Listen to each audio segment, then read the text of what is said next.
नमस्कार मित्रांनो लाडकी बहीण योजनेसंदर्भातील महिलांसाठी मोठी अपडेट आपण या व्हिडिओमध्ये घेऊन आलो आहे। जवळपास 2 कोटी महिलांना लाडकी बहीण योजनेच्या तिसऱ्या टप्प्याचे पैसे हे 29 सप्टेंबरला मिळणार आहेत। याबाबतची महत्त्वाची घोषणाही करण्यात आली आहे। तसेच अजून एक महत्त्वाची अपडेट म्हणजे तिसऱ्या टप्प्याचे पैसे जवळजवळ 40 ते 50 लाख बहिणींना भेटणार नाहीत। तर या कोणत्या बहिणी आहेत हे आपण या व्हिडिओमध्ये जाणून घेणार आहोत। परंतु या बहिणींकडे अजूनही 2 ते 3 दिवसांची मुदत आहे। या 2 ते 3 दिवसात तुम्ही सगळ्या गोष्टी व्यवस्थितपणे पूर्ण करायच्या आहेत।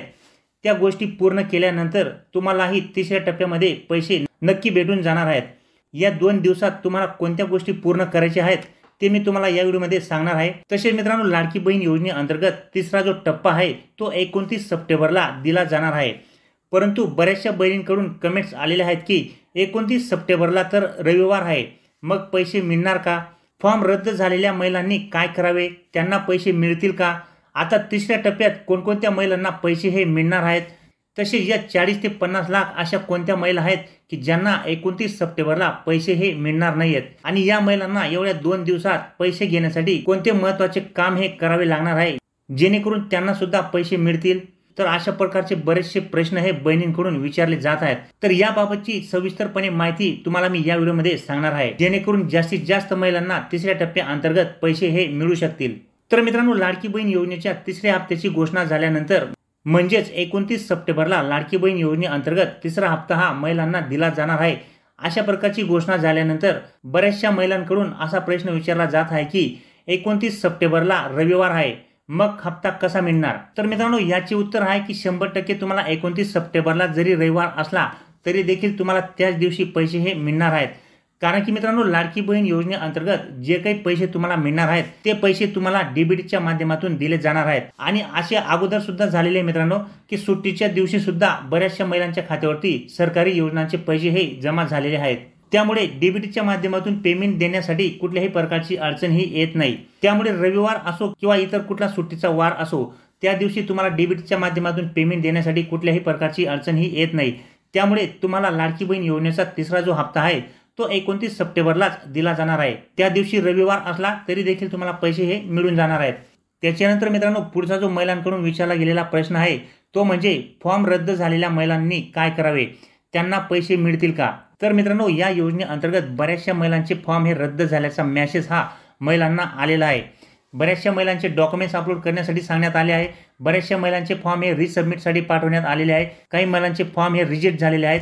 अशा प्रकारचे बऱ्याचशा महिलांना मेसेज आलेले आहेत। तर आता अशा महिलांनी काय करावे? तर मित्रांनो या महिलांनी शक्य होईल तेवढ्या लवकर तुमच्या फॉर्ममध्ये जी काही त्रुटी असेल ती लगेच दुरुस्त करून घ्यायची आहे। तर मित्रांनो अगोदर ज्या महिलांनी फॉर्म भरलेले होते नारी शक्ती दूत ही ॲप्लिकेशन चालू आहे, फक्त काही टेक्निकल प्रॉब्लेम असल्या कारणाने ती आता सुरू होत नसेल, परंतु नारी शक्ती दूत ही ॲप्लिकेशन सुरूच आहे। जर तुम्ही पोर्टलवरती फॉर्म भरलेले असतील तर तुम्ही पोर्टलवरती जाऊन तुमचा स्टेटस हा चेक करून घ्यायचा आहे। स्टेटस चेक केल्यानंतर त्या ठिकाणी तुमची जी काही त्रुटी असेल ती त्रुटी दुरुस्त करून लगेच तुमचा फॉर्म हा रिसबमिट करून द्यायचा आहे। त्याच्यानंतर एवढ्या 2 ते 3 दिवसात तुमचा फॉर्म हा चेक केला जाईल। चेक केल्यानंतर सर्व काही कागदपत्रे व्यवस्थित असल्यावर तुमचे फॉर्म मंजूर केले जातील आणि तुम्हाला देखील 29 सप्टेंबरला तिसऱ्या हप्त्याअंतर्गत पैसे हे मिळून जातील। त्याच्यानंतर मित्रांनो पुढचा जो प्रश्न आहे तो म्हणजे आता तिसऱ्या टप्प्यात कोणकोणत्या महिलांना पैसे हे मिळणार आहेत? तर मित्रांनो तिसऱ्या टप्प्यामध्ये ज्या महिलांनी जुलैमध्ये अर्ज केले होते, ज्या महिलांनी ऑगस्टमध्ये अर्ज केले होते, तसेच ज्या महिलांनी सप्टेंबरमध्ये अर्ज केले आहेत म्हणजे जवळजवळ 20 सप्टेंबरपर्यंत अर्ज केलेले आहेत आणि त्या महिलांचे अर्ज तपासले गेले आहेत।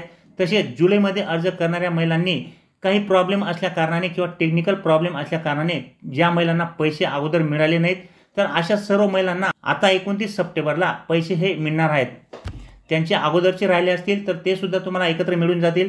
तसेच काही महिलांना अगोदर मिळाले असतील तर त्यांना 1 महिन्याचा लाभ हा यावेळेस मिळणार आहे। त्याच्यानंतर मित्रांनो या 40 ते 50 लाख अशा कोणत्या महिला आहेत की ज्यांना 29 सप्टेंबरला पैसे हे मिळणार नाहीत? तर मित्रांनो जसे की मी अगोदर तुम्हाला सांगितले की काही महिलांचे फॉर्म हे रद्द झालेले आहेत, काही महिलांचे फॉर्म हे रिजेक्टमध्ये आलेले आहेत, कुणाचे डॉक्युमेंटेशन क्लिअर नव्हते, कुणाची एखादी कागदपत्र हे अपूर्ण होते, कुठल्या ना कुठल्या कारणाने बऱ्याचशा महिलांचे अर्ज हे रिजेक्टमध्ये आले आहेत। तर आता अशा सर्व महिलांनी ज्या ज्या ठिकाणी तुमचे फॉर्म भरलेले असतील त्या ठिकाणी तुमचा स्टेटस हा चेक करून घ्यायचा आहे की तुमच्या फॉर्ममध्ये नेमकी कोणत्या प्रकारची अडचण ही आलेली आहे। जर तुमच्या फॉर्ममध्ये काही अडचण असेल किंवा एखादा कागदपत्र अपूर्ण असेल आणि तो पूर्ण करण्यासाठी तुम्हाला रिसबमिटसाठी पाठवण्यात आलेला असेल तर अशा सर्व महिलांनी आपल्या गावातील अंगणवाडी सेविकाकडे जायचं आहे। अंगणवाडी सेविकांकडे गेल्यानंतर तुमचा जो काही प्रॉब्लेम असेल तो तुम्ही त्या ठिकाणी सांगून ती दुरुस्ती करून घ्यायची आहे। तर तुमच्या स्टेटसमध्ये जे काही प्रॉब्लेम असतील ते तुम्ही दुरुस्त करून पुन्हा फॉर्म हा रिसबमिट करून द्यायचा आहे। रिसबमिट केल्यानंतर तुमचा फॉर्म हा तपासला जाईल। तपासल्यानंतर तुमचा फॉर्म हा अप्रूव्ह होईल आणि मग तुम्हाला 29 सप्टेंबरला पैसे हे मिळू शकतील। परंतु हे कामे तुम्हाला लवकरात लवकर म्हणजेच 25 ते 26 सप्टेंबरच्या अगोदरच करायचे आहेत।